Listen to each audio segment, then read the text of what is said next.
नमः शिवाय। ओम नमः शिवाय। ओम नमः शिवाय।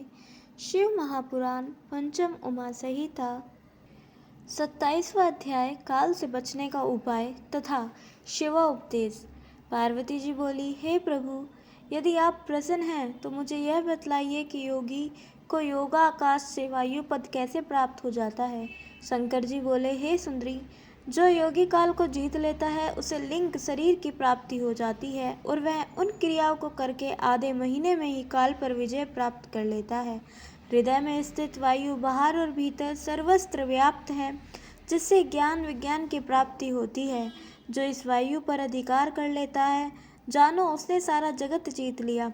इससे उसके हजारों नेत्र और हाथ पैर हो जाते हैं, जिससे वह सब ग्रंथियों को घेर कर 10 अंगुल पर स्थित रहता है और अपने शरीर में गायत्री को जपता हुआ 3 बार माला प्राणायाम करता हुआ चंद्रमा आदि ग्रहों को देखता और इस प्रकार वहाँ तक आता रहता है। और जो योगी इस प्रकार ध्यान में तत्पर होकर वहाँ जाता है, वह फिर नहीं लौटता है। हे देवी, प्राणायाम का बड़ा ही महत्व है। जो ब्राह्मण प्रातःकाल उठकर प्राणायाम करता है, वह शीघ्र ही सब पापों का नाश कर ब्रह्मलोक का भागी होता है और मृत्यु को जीतकर वायु के साथ आकाश में विचरण करने वाला हो जाता है। उसे सिद्धता प्राप्त हो जाती है और वह परम कांतिमान, पराक्रमी और शूरता को प्राप्त हो जाता है। यह तो योगी की वायु सिद्धि है। अब उसकी तेज सिद्धि को सुनो। ऐसा योगी मनुष्य की बोलचाल से रहित होकर सुखासन पर सोकर ऐसे मध्य देश में जहाँ चंद्रमा और सूर्य के तेज का प्रकाश होता है, उसे अपनी बाहों में प्रकाशित कर ऐसे ही देखता है जैसे कि कोई दीपकों से अंधकार को हटाकर प्रकाश को देखता है। ऐसा योगी हाथ की उंगलियों से यत्न पूर्वक आंखों को मीचकर एक घड़ी तक अपने ब्रह्मांड में तारों को देखता और उनका ध्यान करता है। तो इस प्रकार ध्यान करने से वह ऐश्वर्य ज्योति को देख लेता है और उसे श्वेत, रक्त और पीत तथा इंद्रधनुष की प्रभा दिखलाई पड़ती है। फिर तो बाहों के बीच में और ललाट में स्थित काल सूर्य के समान प्रभा वाली उस ज्योति को जानकर योगी काम रूप धारण कर इच्छा अनुसार जहाँ चाहे अन्यों के शरीर में प्रवेश कर इस प्रकार अनिमादिक गुणों को प्राप्त कर सबको देख लेता है और अनेक रूप धारण करने तथा अदृश्य होने और आकाश में विचरने का भाव प्राप्त हो जाता है। हे देवी, इस प्रकार मैंने तुमसे योगी की अमरता की वह विधि कही कि जिस काल को जानकर वह इस उत्तम तेज को प्राप्त कर लेता है। अब इसी के समान एक दूसरी विधि भी कहता हूँ, जिससे कि मृत्यु नहीं होती है। सावधान हो सुनो। हे देवी, इस प्रकार ध्यान करने वाले योगियों को तुरिया गति होती है। वह योगी की चौथी अवस्था होती है और जिसमें योगी उन्नत शरीर होकर अंजलि बांधकर चंचू के आकार वाले मुख से धीरे धीरे वायुपान करता है और वह जल को वायु से लेकर सूंघने लगता है तथा वह जल शीतल और अमृत के समान होता है, जिसे पीकर वह दिव्य शरीर वाला, महान तेज वाला और भूख प्यास से रहित होकर मृत्यु को जीत लेता है। जहाँ चाहे स्वेच्छा आकाश में भी सुखपूर्वक विचरण कर सकता है। हे वरानने, अब एक और अन्य विधि भी बतलाता हूँ, ध्यान पूर्वक सुनो।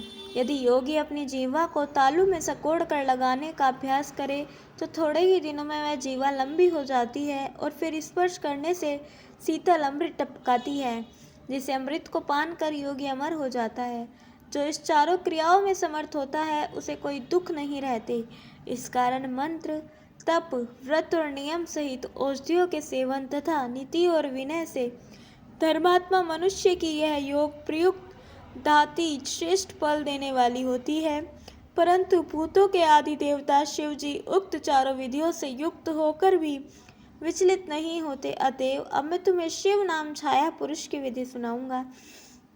इस प्रकार से शिव महापुराण 5वीं उमा संहिता का 27वां अध्याय समाप्त। बोली उमापति महादेव की जय। 28वां अध्याय छाया विधान एवं छाया पुरुष विवेचन। शंकर जी बोले, हे देवी सुनो। छाया पुरुष को जानकर मनुष्य पापों से छूट जाता है। जो मनुष्य सूर्य या चंद्रमा को पीछे कर श्वेत वस्त्र धारण कर माला पहन गंध और धूप आदि से सुगंधित होकर सब मनोरथों को सिद्ध करने वाले मेरे पिंड भूत 9 अक्षर वाले महामंत्र को स्मरण करता हुआ अपनी छाया को देखता हुआ फिर आकाश में एक भाव होकर आदि कारण शिवजी को देखता है, उसे ब्रह्म की प्राप्ति हो जाती है और वह ब्रह्म हत्यादि पापों से छूट जाता है। परंतु यदि उसकी छाया बिना नासिका के ही हो तो विवाह और वंश का नाश तथा शुद्धा का भय होता है। इसी प्रकार इसके और भी भेद है। हे महेश्वरी, जो पुरुष उक्त विधि से अपनी छाया को मेरा मंत्र हृदय में जपते हुए अच्छी तरह देखता है तो उस मंत्र के बल से ऐसी कोई वस्तु नहीं हो जो सिद्ध ना कर सके। उसे अन्मादिक 8 सिद्धियां प्राप्त हो जाती हैं। इसी प्रकार कुंडली साधन भी कहा गया है, जिसे देखने वाला योगी कृत्य हो जाता है। इन योगों को करने से ज्ञान और उसमें अभ्यास से मनुष्य मोक्ष का भागी होता है। हे देवी, यह मुक्तिदायक योगाभ्यास मैंने तुमसे कहा। सूत जी बोले, जब ब्रह्मपुत्र सनत कुमार जी ने ऐसा कहा तो उनके इस परमार्थदायक वचनों को सुनकर पराशर पुत्र व्यास जी ने प्रसन्न होकर उन्हें बारंबार प्रणाम किया कर उनकी बड़ी स्तुति की। जब व्यास जी ने उन ब्रह्मपुत्र की इस प्रकार स्तुति की तब उनसे पूजित हो उन्हें व्यास जी को अपने आश्रम में आने का निमंत्रण देकर वे अपने धाम को चले गए। व्यास जी भी अपने स्थान को गए। हे विप्रो, यह परमदायक सुखदायक और ज्ञानवर्धक सनत कुमार जी और व्यास जी का संवाद कहा। इस प्रकार श्री शिव महापुराण 5वीं उमा संहिता का 28वां अध्याय समाप्त। बोलिए उमापति महादेव की जय। कल हम सुनेंगे 29वां अध्याय आदि सृष्टि विवेचन और 30वां अध्याय आदि सृष्टि का सर्ग विस्तार। तब तक के लिए जुड़े रहें। हर हर महादेव।